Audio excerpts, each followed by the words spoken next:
My name is Mishak Stennett, uh, owner of Minds Brand Management. I'm an alumnus graduate, 1998, and I'm the current brand ambassador for the College of Business.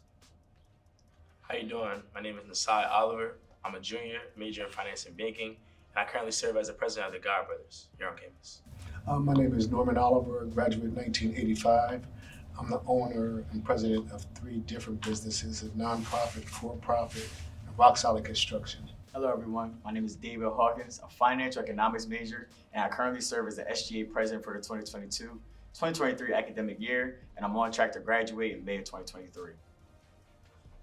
Kyle Shepard, I graduated 2017 with my bachelor's, 2019 with my master's, God willing. In 2023, I'll be finishing with my doctorate program. Currently, I conduct research and projects with the foundation. Happy to be here. Okay, exciting. So, as I said, this is our Hornets In segment. This is all about showcasing Hornets who are doing something, this is specifically in the community. So we thank you all for being here to speak on behalf of the Hornets that are in the community. So to get things started, we're gonna start on this end. I wanna ask you guys, so as an alum, specifically, this is my question for the alum. How has it been, being an alum of the university, how has that encouraged and impacted your drive to service the community? For me, I think about a lot of the people that paved the way before me, and I don't think about just this state of alumni who contributed, but everybody who makes the university possible. You think about the facilities workers, you think about the groundskeepers, you think about the people up in the culinary department, people who prepare the meals. I think about the everyday by and by people. Dell State for me was an opportunity of a place that mirrored the community I came from. You know what I mean? And in my community, and in a lot of our communities, you have those people that they may not even know your name, but they see what you're doing, they see the path that you're on. Maybe they know your mom and your daddy, your uncle, they know somebody before you, and they simply just want to see you succeed. And for me, Dell State was very similar for that. So, we were joking a little bit earlier about status and seasons of one another's lives and the pathways that we kind of navigate. So for me, I think you have to situate yourself in that constant reflection of accountability and thinking about who are you and what position are you currently in, no matter what your legacy was or no matter what you contributed. It's just like, who are you to that very person that's walking by you right now today?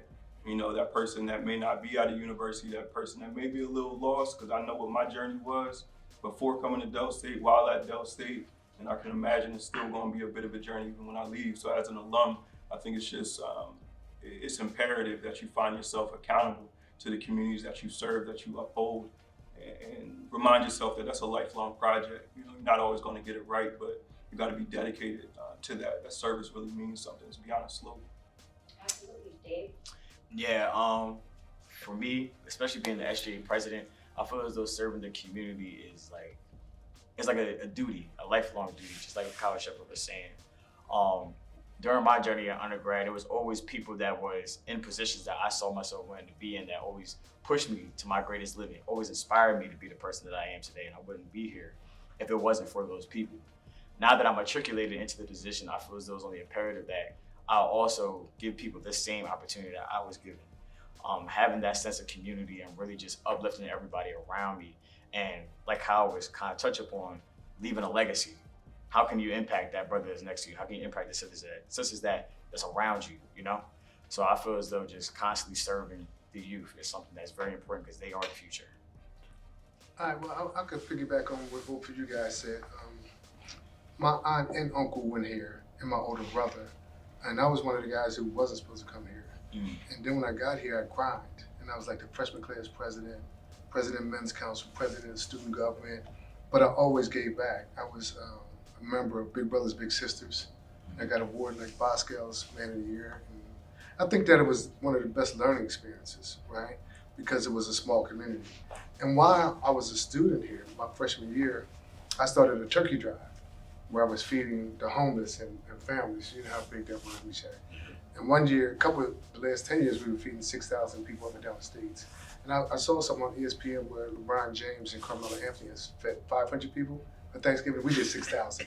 So just put that in perspective, right?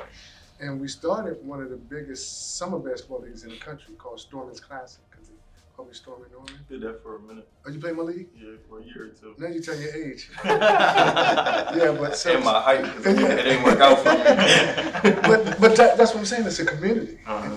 and you talk about giving back. I think that for me, and I know you guys are going to talk. For me, people don't want to volunteer, but when you volunteer, you meet so many different people in government. You meet so many people in business. It's helped me out. You know what I mean? Because a lot of people, I volunteered a lot. You know, and I tell anybody who's watching. I even served on the board of trustees here. How about that? A guy who wasn't supposed to come to college. And I remember Ruth Ann Minner appointed me. And I was like, wow. You know what I mean? And I don't want to talk too much, but I mean, I'm honored. I'm honored to be at Delaware State College, University of Delaware. I feel like for me, like coming into Delaware State University and coming into HBCU, and coming from like my background from Wilmington, Delaware, like seeing how like we all have similar experiences. Like my freshman year, I was noticing how like somebody from DC may have a different lingo, you know what I'm saying? They might have, you know, different relatives, different sports teams that they're fans of, but we could all have the same commonality that we might come from the inner city. We might have, you know, family members that are incarcerated, things like that. And we might not have had those big role models that went to college and that came back and poured into them. And, you know, thinking about that, and that was kind of like, not like a chip on my shoulder, but like more of a motivation and a drive for me, so that when I was able to, you know, get into the role of being a godbrother, it's like, it's a male org, and like we're focused on just like uplifting the guys on campus. We wanted to make it to a point where they look at, like you said, volunteering is not like a task that you're just doing just for community service hours, but you're finding a way to give back and also pour into yourself. Because I find a lot of times that when we would go to volunteer at like a food shelter or, you know, a community event, I was always leaving, we were always leaving, and we would go get some food, and we would talk about how like this experience, you know, that we had with this conversation with this person, and we would talk about like the things that we want to do. So it always like, it gave me energy to continue to do it, you know what I mean? And I feel like having that kind of mentality, you get that from HBCU. You get that from, you know, being a part of these organizations, talking to alumni like yourself, and I feel like that's the catalyst that is going to continue to go over and over, and I think that's the snowball effect that you know that we need. Dope. So just to kind of go off of what you said, right? So you brothers grew up experiencing just growing up in the state, knowing about an HBCU. I grew up in New York, up north. Like at the time in the 90s, we did not know about HBCUs, right? It wasn't until I saw Different World and School Days that I realized what was going on down here and said, that's what I wanted to experience, right? Then I come down here and we've all referenced it as a community, but for me, it's a family. Right? Because like we said earlier, when I came early 90s, it was a college. Right. I grew with it and watch it transition and matriculate into a university just like me.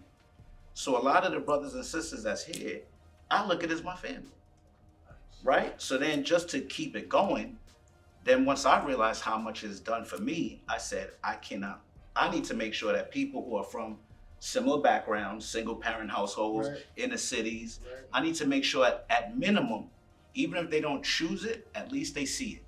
Right. At least they know it's out there. Yeah. So that's my way of always giving back to the community, always being present, and just always being a proud alum. Hornets for life.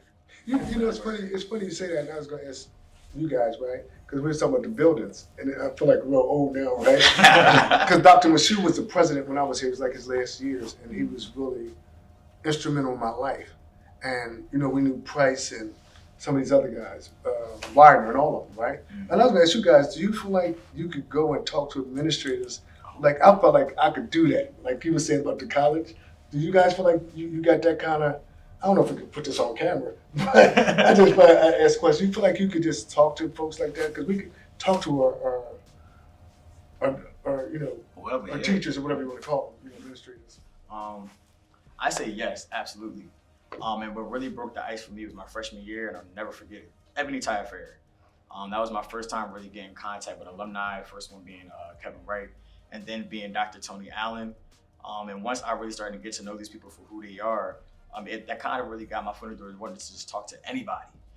Just seeing the fact that they were willing to just pour all this great information into me, it made me real confident in myself and really going out of my way to network with even young brothers on campus. Like even to this day, before I ever got my position as the SGA president, I was prior the president of the Men of Color Alliance here on campus as well. So I could literally go into like talk to a board trustee and come into the go to alumni relations and speak to anybody like Meshach or whoever have you. And it was literally just from bridging that gap. I just feel as though it's like young kings on the way up. I feel as though it's very important that you take that first step, and that's that risk. At the end of the day, and it's something my pop has always told me, wherever you want to go in life, wherever you want to be in life, doesn't matter what position anybody is in, at the end of the day, everybody started somewhere. And just by having that A and B conversation, I feel as though that's what really gets your foot in the door with everything. So to add to your point, I do think I could really go to anybody in the administrative office and talk to them and have an A and B conversation. Maybe got to be about business, but like Meshach was saying, it's a family. Yeah, to insert myself on that point also, it's Black History Month. We're talking about family, we're talking about being together. Also, we're embracing our Black men that are here today. You know what I'm saying? Absolutely. So we got storming over the basketball league. We were just talking about that. Got the brand ambassador for College of Business, SGA, God Brother. So these are all leadership positions. So being Black men, being Hornets, how are these leadership, talk about the importance, of these high leadership positions in the community. I would say for me, and it's something that I just realized, like literally like this week, and because we had like a really good year for the God Brothers, and it was an organization that it was for the guys on campus, and it was flourishing at a certain point, and it wasn't flourishing, coming into the school year. And so the biggest thing that I learned was just leading by example. You know what I mean? So literally like taking that extra step. You know what I'm saying? Being positive, having that energy out there, and actually pouring into like being genuine with the brothers on campus, because there's going to be some guys that they don't want to wear suits all the time. You know what I'm saying? They don't want to be in these big meetings or have these high positions, but they here because they want to be the best version of themselves, and they represent their family. You know what I mean? And just off of that, and having that real genuine attitude and approaching like the brothers here on campus by just by pouring into them, talking about their goals, and actually like reaching out to them like, yo, if it's an event or it's a community service opportunity, yo, I need you here. You know what I mean? And they might think like, yo, Sai, you hassling me, or like, I don't really want to do that. I just want to play the game. But when they go there, you can really see it, and it's amazing. Like you see them open up, and you see their eyes, like yo, I didn't think I could do this. You know what I mean? And that's the best part, because, and so I would just say leading by example and being that change agent. You know what I'm saying, for yourself. If I could piggyback real quick, all of us leaders, we don't choose to lead, right? Some of us are chosen. So I look at and I listen to and look at you guys and think about what you did while you was here on campus, and I was the complete opposite, right? So they sent me home freshman year. I was in no class. I was never SGA anything, right? But my time at Del State, I started to do events and work with people. And just naturally, I saw people starting to follow, right? So at first, what started off as just business when I was here and trying to put a couple dollars in my pocket for a starving student, I wasn't really concerned with how everybody else felt or what their experience was until I became an alum and started to see that people are following what you're doing. So once I realized that, then it became a responsibility, right? I can't just focus on me or business. Then I realized that there's a group of people who are like me that believe that I can send them on the right path. And if that's the case, then as much as I tried to fight it, the responsibility is here. But was there some Black guys on campus who you said, man, this guy's doing it? So if you want to be honest, Yeah. we could keep it a G here, right? Yeah. So coming up in New York, to be honest with you, What's between G and R? I don't know. Yeah. So coming up in New York, right? It's a melting pot. So you Right. grow up around a bunch of different people, right? So everybody was just all the same because we was all in the struggle together. I didn't care if you was Korean or Black, whatever the case was. Right. So now I see this and I want to be around all Black people. Right. I come down to college, I experienced something different. So, and for you young guys know, it's important to focus on your studies and everything. But a lot of times, I did corporate America for 20 years Right. before I went on my own. A lot of times, they're going to teach you exactly what you need to know, Right. right? So the one thing that I learned in college was how we treat each other as Black men. Right. So I had started to experience that whole jealousy and all that stuff. Because if you're throwing parties, you driving cars, the average cat, if they're not experiencing that, they're not really gonna be able to relate to that. Right. right? So even back then when I was in school, it was I wasn't that much different, but looking from the outside, you just seeing one thing. And that's one thing that I experienced at but it was necessary, I got you. right? It was necessary for me to grow, to mature, to be able to deal with all my people now, because we are what we are. We all had a crab in a barrel and all that. But the reason why I came to a black college, because I feel like we could be different. So at least if I start with me and my peoples, my circle, DSU circle, then hopefully we could expand. That's good. You're honest. And if I could add to your point as well, like as far as like our stories are like different, but they're also very similar. So like when I grew up, I grew up kind of like in a shell. I was always to myself. Came to college to myself. Like I worked in the barbershop. That was really as close as me being a social growing up. So when I came to college, I wasn't really had the mindset of wanting to be here. Just like I didn't know what a HBCU was. Like my schools never taught us about that. They was always saying go to a PWI, go to like VSU or something like that. But every time they talk about DSU, they talk about being a party school. You saw Right. my high school. Yeah. So when I came here, and it kind of was just like I wouldn't say kicked to the curb, but like it was at that point I was like forced to grow up, and I was being surrounded by a bunch of young men, like I said, from all over the place, New York, DC. Like I was just like I was kind of flustered. I didn't know how to react, But the one skill that I always held on to, and it's something I just learned from my father, was just like being able to connect the dots. You learn a lot about a person just by having a conversation with them, right? And by doing that, I started slowly growing my network. And when I found out, this person got this interest and this person got that interest, all right, let me connect the dots. I know X, Y, and Z who do this, that, and the third.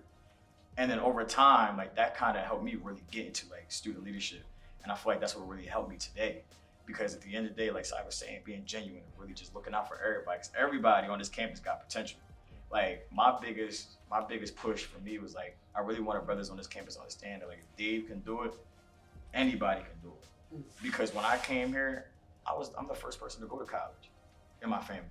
You feel me? Out of my mom and my dad. So I got I'm the oldest of 5. I got 4 siblings I got looking after me, So it's like extra layers of accountability. And I just feel like having conversations, I value these a lot because I feel as though this dialogue needs to be created for future leaders on campus and in the outside world. If I could just say one thing real quick, because you referenced earlier about the relationship between students and administration. When I was there as a student, I didn't have any relationships because I'm not from the area I'm one of the first to go to college in my family too. I didn't have any connection with alumni when I was here, right? So that's a big reason why I make sure that I'm connected to the students now, right? Because there's so many things. So we went up to a recruiting trip, Dave and Mr. DSU, we took a recruiting trip up to the Bronx, to my high school, Mount St. Michael Academy, right? Because we want more Black excellence coming down here. And they got to experience it as well. So that's a big thing for me, bringing them in and making sure we keeping that connection, just like Dave said. So when you need one of us, we are a family. We can reach out, Unc, what's up? This is what's going on. I'm gonna make a call. You've called me. This is what's going on. And that's what it has to be. I think the only thing I'll add is a common thread that keeps coming back, even from earlier in the conversation about community. And you mentioned about the people who, you got looking up at you. Also, I think, that's our support system, so Ella Baker is somebody who I love. I know we shouting out Black men, but behind and alongside of a lot of Black men, there's a lot of Black women and there's a lot of Black non-conforming folks as well who are doing that work. I'm thinking of Byron Rustin, right? Thinking about the March on Washington. I'm thinking about Ella Baker. Ella Baker, who was so significant in pushing and developing so many of the leaders who have the charisma and speaking power and intellectual thought that is saturated within the civil rights era. There were so many people behind that and alongside that don't get that claim. Ella Baker would often say, strong communities don't need strong leaders, right? And people would misinterpret that often as like, well, there's no responsibility. Well, that's not what she was saying. What she's saying is if you develop everybody, right, and develop the entire community, you empower the whole community.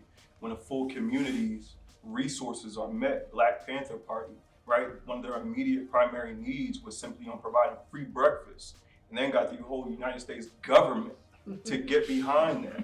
You just had some Black folk from the hood meeting people's needs, right? You ain't need no leadership. You ain't need somebody with a badge or saying like, I'm him, I'm that person, I'm that guy. You just had a community who understood, as my fraternity, as many others say, you know, out of our need, our fraternity brought social purpose and action. There was a need that needed to be met, so we did it. And then one of my student organizations that I was a part of in undergrad, we talked about the successes worth more than the acknowledgement. It don't matter who gets acknowledged, you know, for it, especially if it's you or your people, your community. It's like, so what? You was doing what you're supposed to do. Like, you don't get pat on the back for doing, you know, cookie work. Like, you don't pass out, you know, cookies for that. Like, you're just supposed to be doing the work.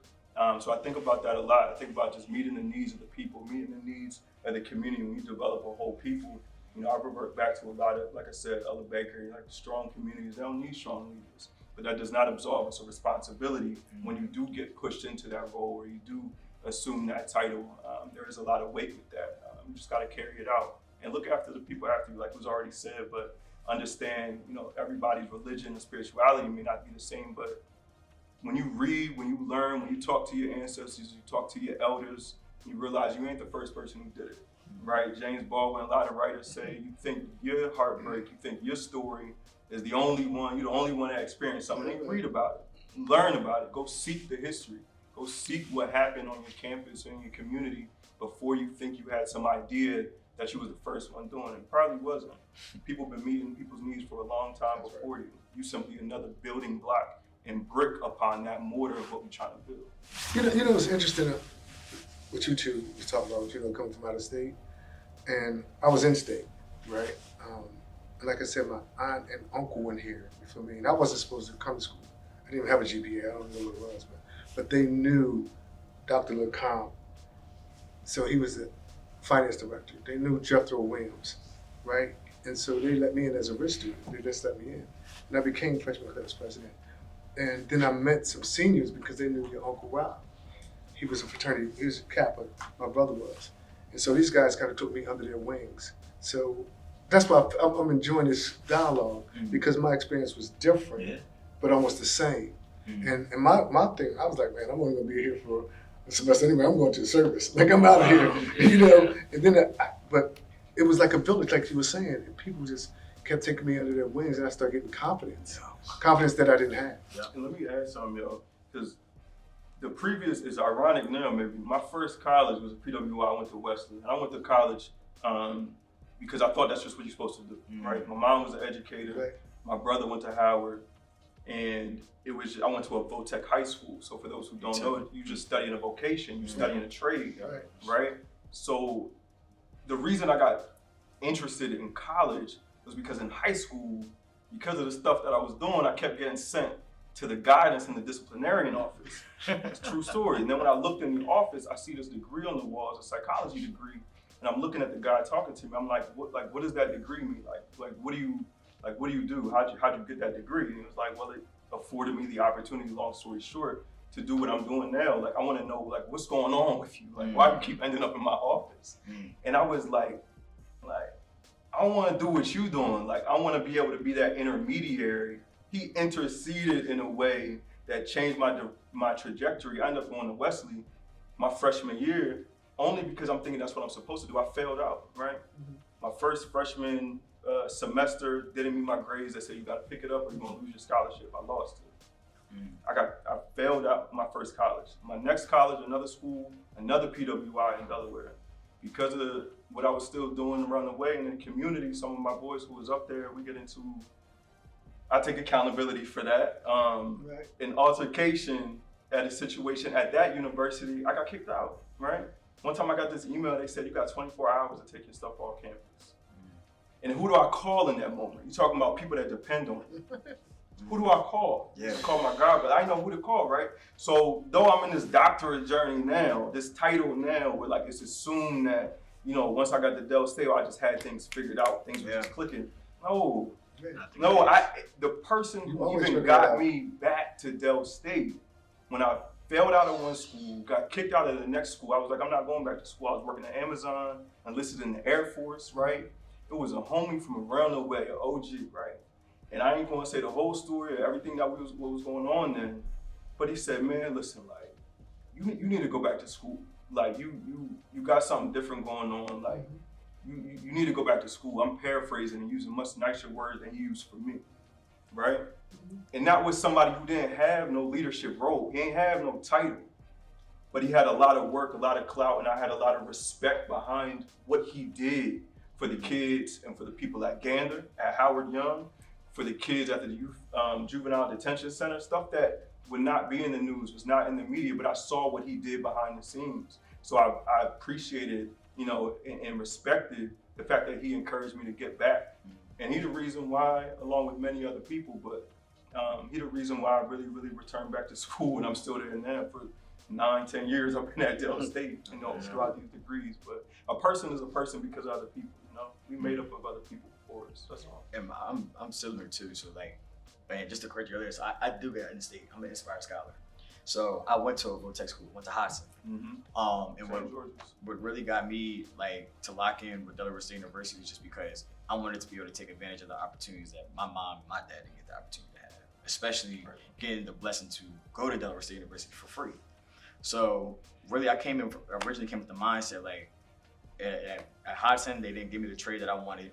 They put me in culinary arts. I wanted to get into business. I knew I was going to get into business, and that kind of forced me into like I guess you'd call it a young life crisis. I didn't know what to do in my life. That's why I started really getting into reading, listening to podcasts, like a book that really changed my life to this day, Rich Dad, Poor Dad, and Think and Grow Rich by Napoleon Hill.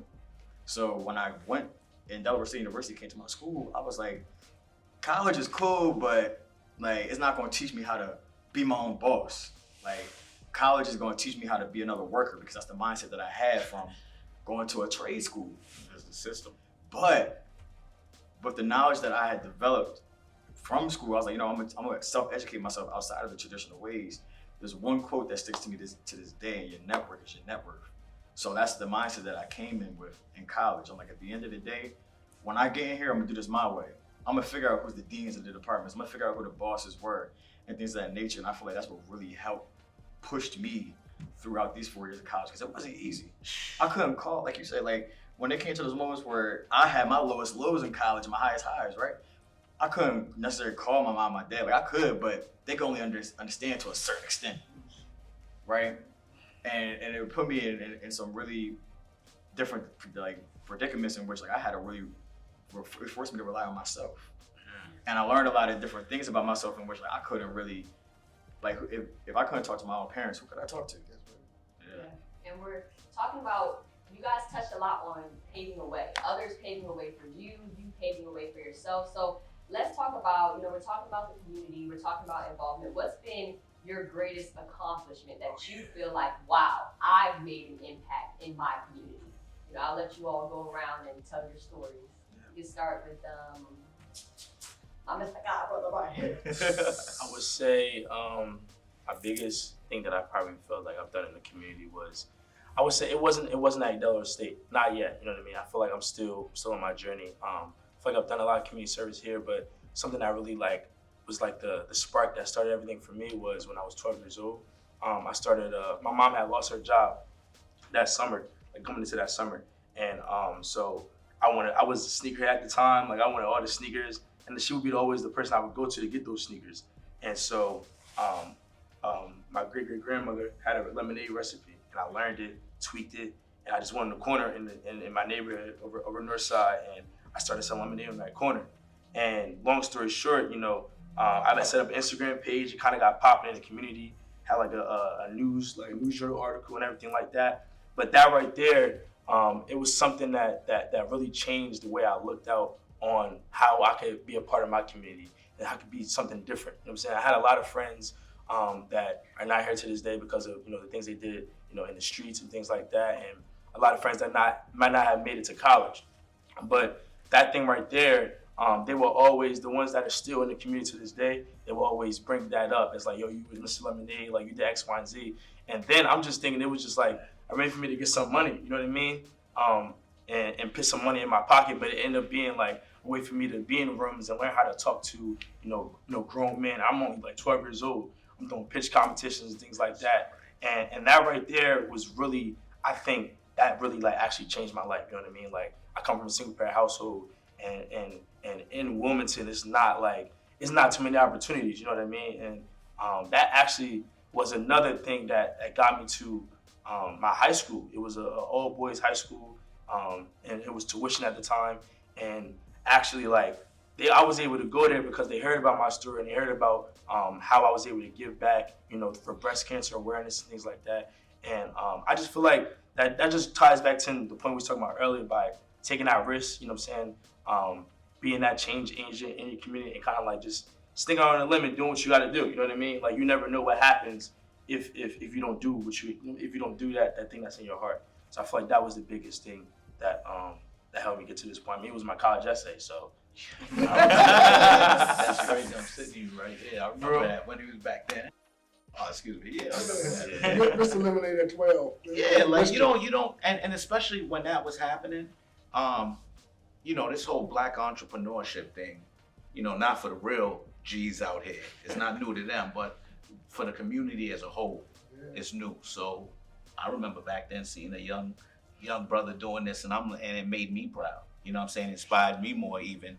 And to the topic the question that we were on in terms of I forgot it because you threw me off. Proudest moment of community. Okay, service. so my pride. All right, so first off, my proudest moment is whenever I'm the best father, husband, person. Whenever I'm the best be possible, that's my proudest moment because that means I'm putting something out there that people can pick up on good vibrations and energy.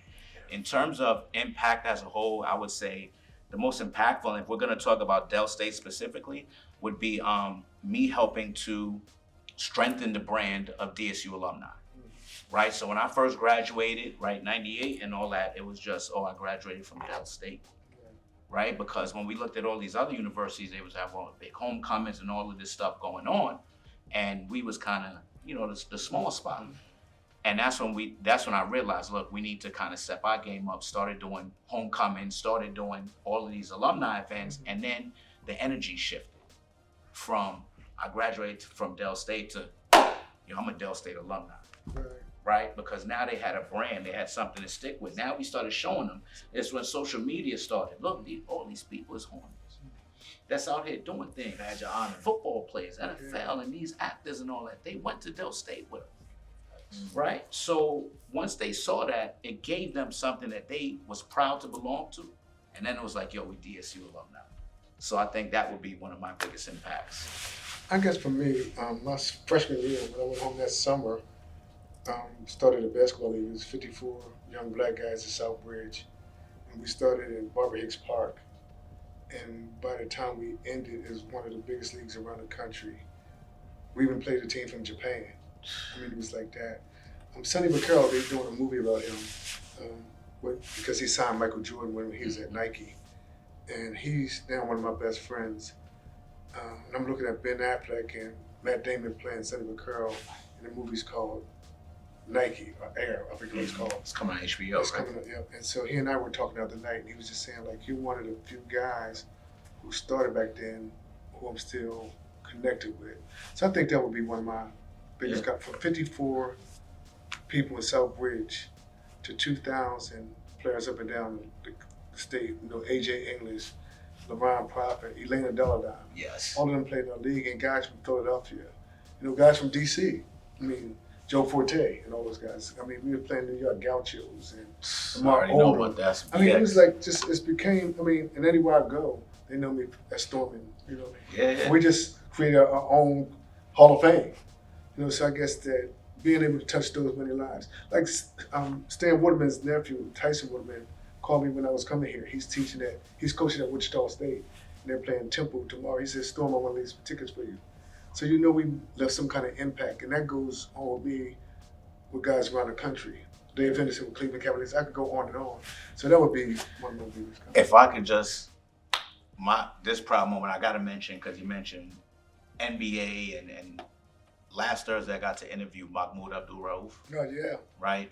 For those that don't know, he has a documentary, Stand, it's beautiful. Before Kaepernick. He was the brother that stood up to Absolutely. the NBA and said that we don't respect what the flag represents, Absolutely. right?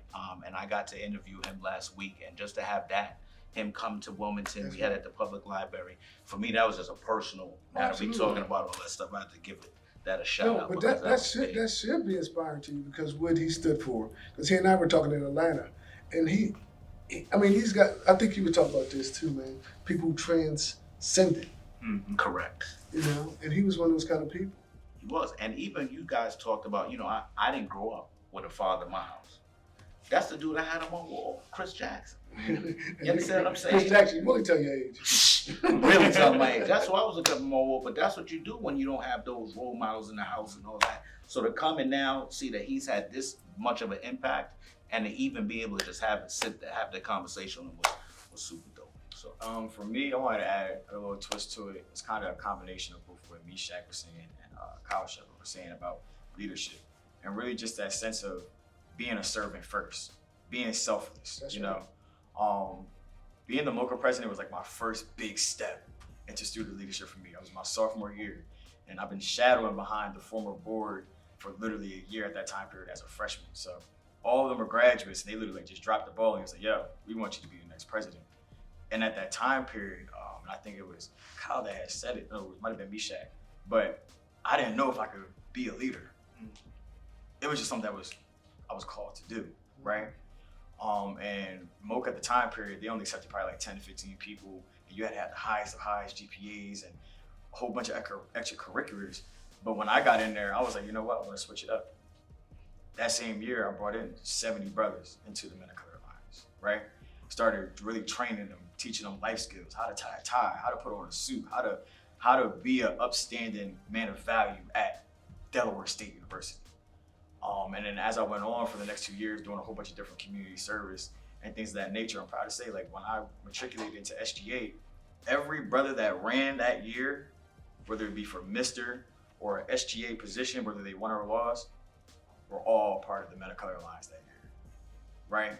And that kind of adds to the conversation in which creating, really like impacting others to really grow their own wings and fly. And not necessarily like, oh, like I would want my flowers for it. Nah. At the end of the day, having the ability to give somebody the platform for them to do whatever they want to do and then moving on with your life. I think that's a beautiful thing. It's easily one of my proudest moments at Delaware State University. Dope.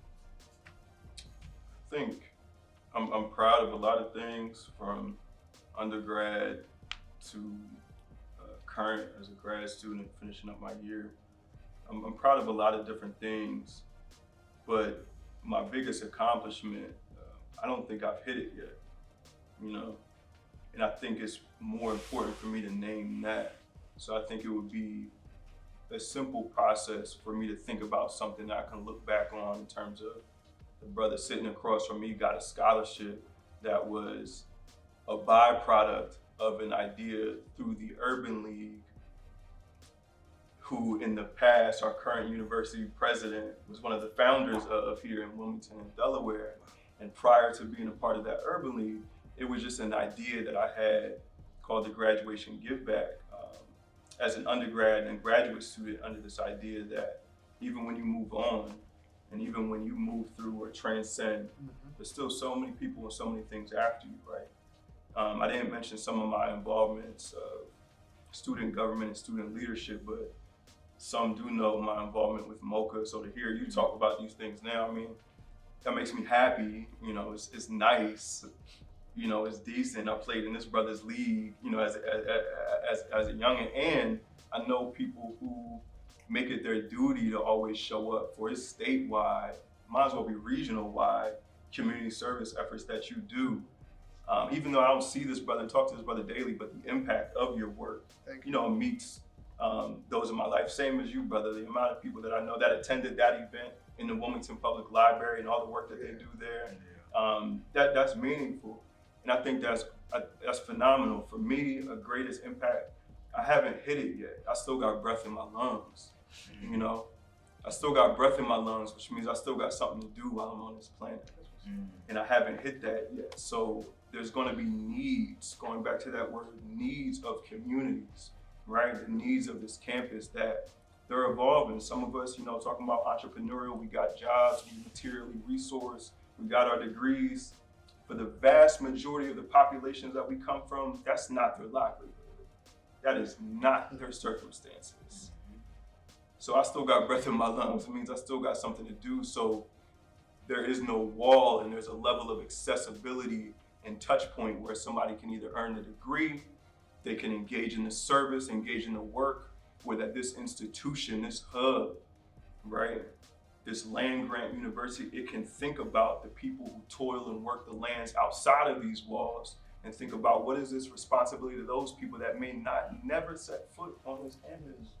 They may never be able to do it. And as long as I still got some breath in my lungs, I'm gonna be working towards that. So if other people who are watching this got ideas, let us know so we can support that as well. You know, we don't want these conversations to exist in a vacuum. You know, we should be learning with people and growing with other people as well. Can I ask one question before we close up?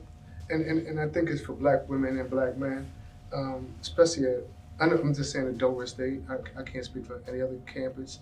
When we were here, a young black lady, her freshman year, was crossing the street and got hit by a car, got killed. And so we were marching, you know, for them to put an overpass. And they still have not put an overpass, which is another crime, which is a crime in itself. But I was following, if we could be very candid, with some of the stuff that you guys have been going through. I think one time they fired an instructor on campus and they had a march, and I followed that. This year, you were dealing with some of the female issues, and I've been following that. I think conflict also builds character and leadership for black women and black men. And you guys stood for something like we stood for something then. I think when you were here, they overturned Dr. Motley's car, right? I mean, but I'm just saying, stuff happens that builds Different. character with black women and black men, because I think what somebody said, if you stand for nothing, you'll fall for anything. And I was so proud of that moment, watching y'all standing for something. Does that make sense? It does, and let me piggyback because, you know, I'm not just an alumnus. Right, I'm a father. right, I got a daughter that goes here right now. right. So it meant a lot for me when I saw you guys come together That's right. and say, I had to say that. this isn't acceptable. I agree. Right? That we want to protect our young queens that's on campus. That meant a lot to me as an alumnus, a father, everything else. I was at the meeting. Shout out to you and everybody else for taking accountability, like you said, right? And even with Tony, he stood up right there. Look, we need to be better, right? So, And every last person, I'm gonna say this, every last person, you're gonna learn from this experience. absolutely. 10, 15 years from now, what you did, you stood for something, that's what it's about. I mean, they didn't want us to have the freaking concerts in the gymnasium they kept having in the King Center. Man, we was gonna boycott it. So you need to thank me for having the concerts in the gymnasium. There you I'm go. getting Thank hot, you. man. Don't There get you me go. started. No, I'm thank loving you. this conversation though. Y'all, Okay. y'all are giving this everything. I was so excited to have this. So to end everything off, we've talked a lot about y'all journeys from coming here to about to leave soon, you know. So if you were talking to a freshman or somebody interested in Delaware State University, and you know, you were just to give them 3 little sentences of encouragement, what would you say to them in terms of why this HBCU is, you know, important to you, and why they should be interested in coming to an HBCU to develop themselves? Yeah. I'll go quick. I would say be irrational with your dream. Be irrational with your dream. There's a book that I'm reading now by Professor Joshua Myers. He's actually at Howard University. And he talks about the lanes of discipline that are often put upon students like ourselves, alumnus like ourselves, universities in which we come to. And there's this idea that your dream has to fit inside this box, inside this program, inside this pathway. And the encouragement that I would just offer for people who are looking to come to university, who just need some motivation, is just to think about and dwell upon that thing that you're thinking about and be irrational with it. There's a whole lot of other people out there who don't look like us, who get a lot more with a lot less. So I think you have the full capability and the backing of your community and the people that come before you to be wild, to dream, and to add your brick upon that pathway of liberation that we're looking for. Let me piggyback, because that was excellent. And I would also say be ready to adapt. Yes. Right? a lot of times they'll tell you, you need to know exactly what you're doing, right? You come to college, you need to know what your major is, but that's not how life works, right? So there's gonna be twists and turns, there's gonna be changes. I mean, and this isn't just a freshman at Dell State thing, this is a life thing. Even when I left, when I finally said I was gonna leave corporate America, and to get from that point, which was 3 years to here, there were different things I had to do. Just like COVID showed us. You have to learn to adapt, be fluid, be irrational with your dreams, and just always, no matter what, no matter who else is against you, you have to believe in yourself. If I could add to that as well, I think it's very important as Black men and Black women come into historic Black college and university, that I say don't put too much pressure on yourself.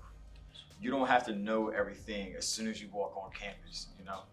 Like Meshach was saying, there's some people that probably may come into college knowing exactly what they want to do, but that's not everybody. That's right. Like my sister goes here. She originally started out as a nursing major. Now she's a computer science major, full 360. Yeah. But when you come in here, and my mother told me this, college is like a blank canvas. It's all about what you write on it. Your journey is your journey. Don't compare yourself to others, because at the end of the day, what's meant for you is always going to be there. Stay focused and stay on the path. I would say, for me, I would say for anybody that's coming into Delaware State that's looking into a HBCU, I would say definitely like remember where you come from and hold that with pride. You know what I'm saying? Like I know the biggest things for me was that a lot of times that when I would be like struggling with like a class or like I just felt like down or whatever, here at school and you by yourself, I would always look to the picture I had from graduation where it was like all my family members, they all came from like my COVID parade, you know what I mean? And so I always looked at it because you never really, coming up where you're from, you never really like appreciate the little things, like going to the corner store, you know what I'm saying? Like hearing people arguing outside, little stuff like that. But I cherish every time I get to go home, you know what I'm saying? I never realized that. So I think that really gives me the energy every single day to achieve in my classes and do what I want to do. I feel like I would definitely say just cherish where you come from, you know what I mean? Because you take those little things for granted, but once you're here and you're in the element, in your own world, and you're making stuff for yourself, you really will appreciate home a lot more. Yeah. I think for me it's just very simple, just what you and I were talking about, just lifetime friendships. I mean, I got friends from college, from Dell State, I've been friends with for life. And you can't ever forget that. And I cherish those moments. All my friends from New York and DC, you go anywhere in the country, you got a friend there. That's a fact. That's what it's very simple for me. Friendships for life. I've seen Hornets all over the world, Friendships for no life. matter where I am. So every time I wear this, there's always somebody like, yo, I used to go to Dell State, or I'm a graduate from Dell They State. probably don't even know we got the biggest black car dealership in Atlanta, Steve Ewing. Steve went here. Wow. I'm going down there in 2 weeks Steve to Ewing. do an interview. Wade Ford. I'm gonna Wade check Ford. them I'll out. give Steve a shout out so he'll me some money. There you go. But and he gives back. I mean, you know, he sponsored the event for homecoming. I mean, he played football. Man, God, I could go on. You know, we had the first white coach here in the history of any HBCU. Joe Pizicki. And these guys were burning the stuff on campus, and he walked and quit. He was SGA president. He walked out and quit, and then they're the best of friends. But Joe Pizicki was the first white coach in the history of any HBCU, and Coach Martin, and God, I can't. We'll be here, but I'm getting hungry. I want to thank y'all for y'all time today and for y'all conversation. Thank you. Y'all Thank you.